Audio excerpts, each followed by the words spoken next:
So I'd like to talk to you today about something which has come up in a couple of lessons recently with people, and that's the importance of body language when you're doing a kind of, let's say, performance speaking task and you're feeling a bit nervous. So by performance speaking task, I mean anything that would make you feel a little uncomfortable or a little anxious.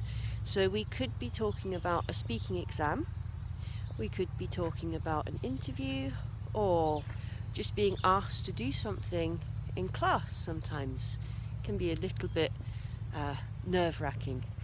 And the reason why I want to talk to you about it is because it's actually a really important thing. If you take, let's say you're taking IELTS as an example. Now, there's nothing in the IELTS criteria about body language. So you will not be marked on your body language because that would be ridiculous, obviously. But imagine there's a candidate like this in their exam, and they're so worried and so anxious that they can't make eye contact with the examiner, and they touch their face all the time and touch their hair all the time. That candidate is not really giving a good impression. And it's really important that when you're doing things like exams or interviews, that you make sure your body language is appropriate. So obviously the most important thing is eye contact, and that means to actually look at the people or person who is asking you a question.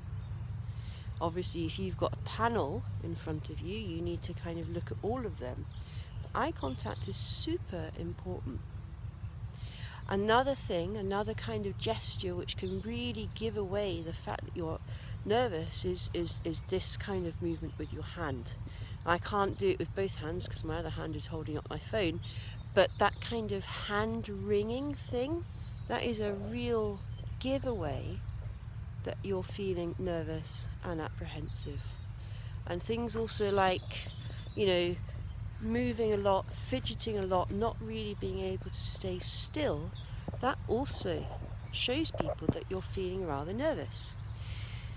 And one way that you can kind of start to deal with being a bit afraid if you're in this kind of situation is by stopping this behavior. So you can, again, I'm holding my phone with my hand, but you can hold your hands together and put them on your knees so that they're not doing all these anxious movements, and you can make sure to look at the person who is speaking to you, and you can avoid all this kind of stuff because it's very distracting when people are listening to you. And I realised this when I started to teach online, and I could see myself on Skype or Zoom, and I realised I was kind of scratching myself all the time, and it was horrible.